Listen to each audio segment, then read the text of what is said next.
आज की इस वीडियो में हम देखते हैं conductor, insulator and semi conductor. तो आगे देखते हैं।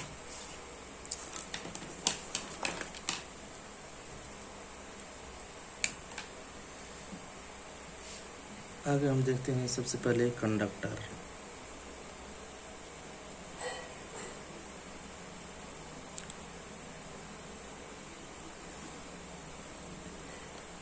What is conductor? कहता है material having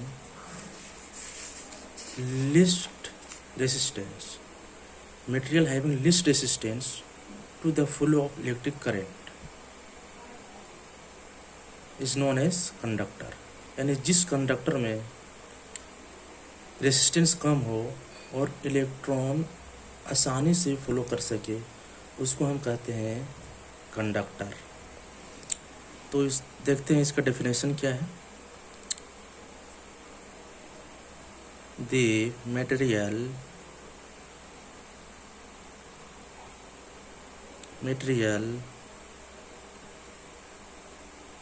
having least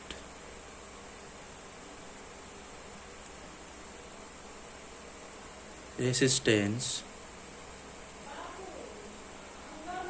to flow of electric current. Such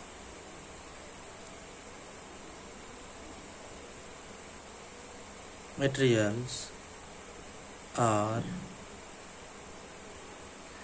known as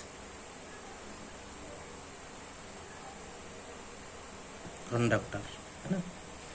जिस मटेरियल में लो रेजिस्टेंस हो और करंट आसानी से फ्लो कर सके उस मटेरियल को हम कहते हैं कंडक्टर। एग्जाम्पल के तौर पे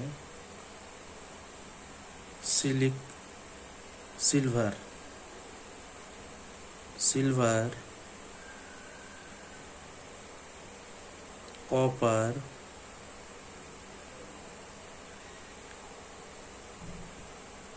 एल्युमिनियम, etc। आगे हम देखते हैं insulator.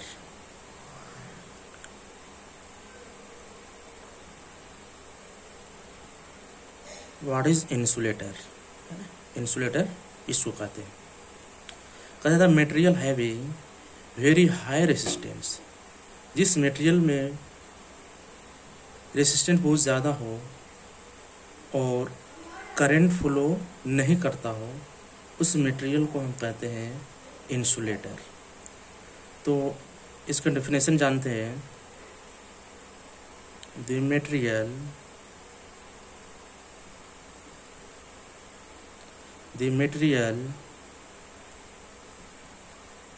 having very high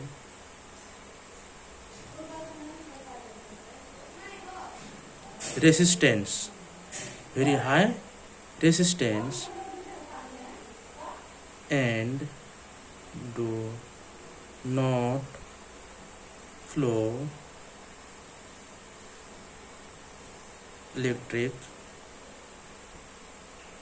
current is known as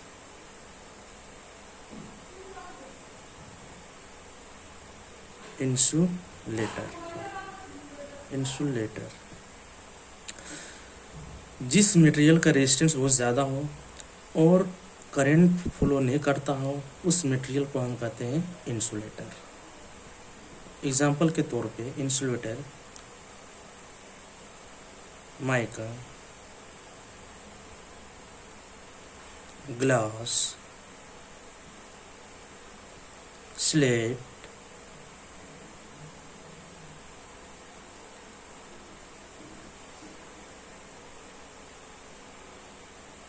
पोर्सेलेन, etc। अगला टॉपिक हमारे पास है सेमीकंडक्टर।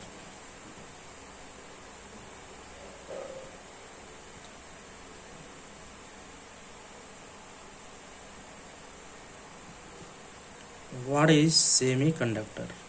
सेमीकंडक्टर किसको कहते हैं? कहते हैं material lying between conductor and insulator is known as semiconductor.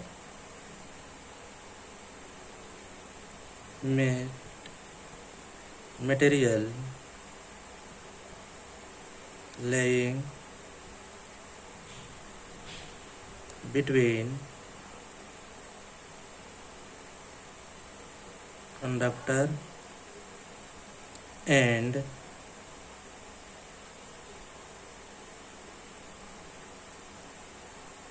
Insulator. कहते हैं मटेरियल अगर कंडक्टर और इंसुलेटर के बीच जो मटेरियल पाया जाता है उस मटेरियल को हम कहते हैं semiconductor. Is known as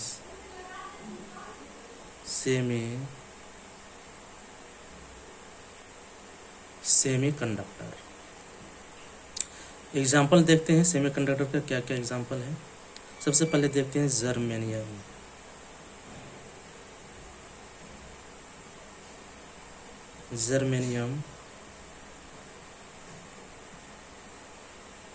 silicon,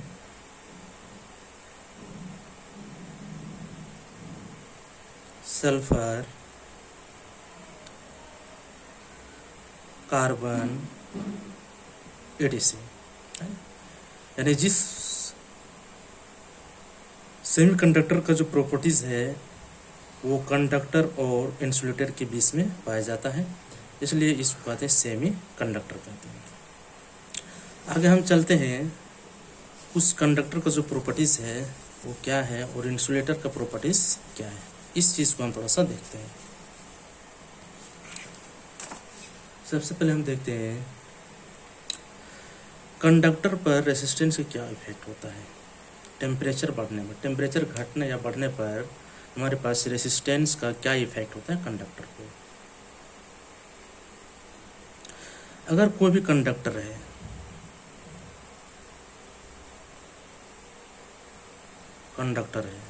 ना, अगर टेम्परेचर इंक्रीज होता है, अगर टेम्परेचर इंक्रीज होगा तो रेसिस्टेंस भी हमारे पास क्या होगा, इंक्रीज होगा। तो रेसिस्टेंस क्या होगा, रेसिस्टेंस क्या होगा, इंक्रीज होगा। यानी कि किसी भी कंडक्टर में टेम्परेचर बढ़ने से उसका रेजिस्टेंस भी क्या होता है, बढ़ जाता है। तो देखते हैं इसका definition. The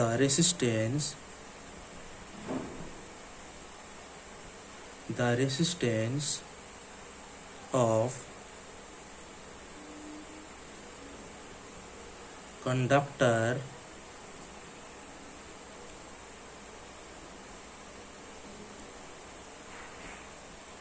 increases with increase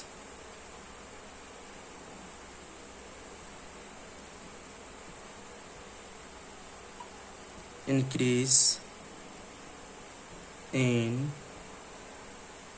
temperature. यानी किसी भी कंडक्टर का टेम्परेचर इंक्रीज होने पर उसका रेजिस्टेंस क्या हो जाता है, इंक्रीज हो जाता है। Therefore,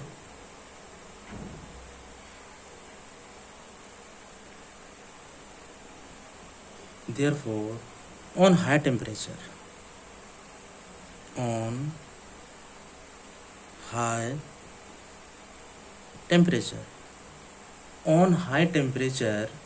good conductor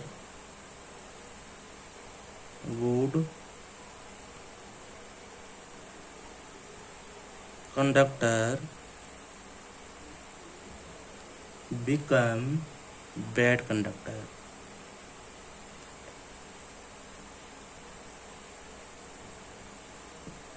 यानी हाई टेम्परेचर में वो भी जो गुड कंडक्टर होता है वो क्या बन जाता है, बैड कंडक्टर बन जाता है। आगे देखते हैं इंसुलेटर पर टेम्परेचर का क्या इफेक्ट होता है। जब बहुत ज़्यादा टेम्परेचर इंक्रीज हो जाता है तो क्या करता है, कोई इंसुलेटर अपना इंसुलेटिंग को क्या करता है, ब्रेक कर देता है, और बहुत ज़्यादा टेम्परेचर इंक्रीज होने पर जो इंसुलेटर क्या करता है, एज ए कंडक्टर की तरह बिहेव करने लगता है। तो आइए हम देखते हैं the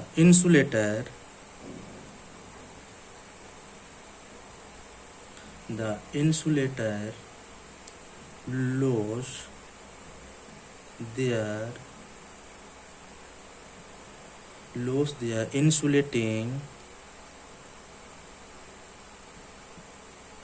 insulating power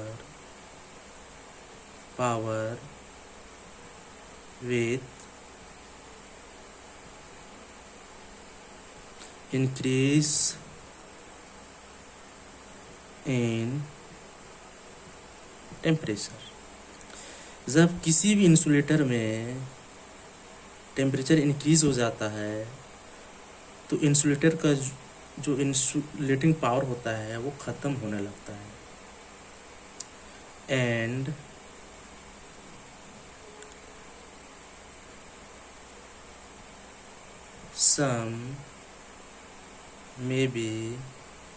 sun may even become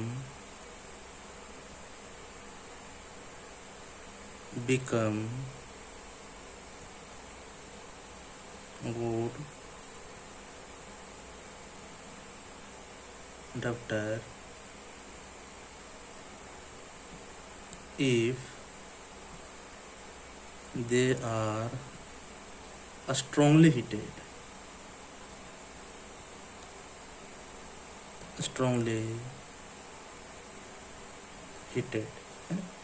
जब इंसुलेटर को बहुत ज़्यादा स्ट्रांगली हीट कर देंगे तो अपना इंसुलेटिंग पावर को ख़त्म करके वो एक कंडक्टर की तरह बिहेव करने लगता है। Okay, thank you.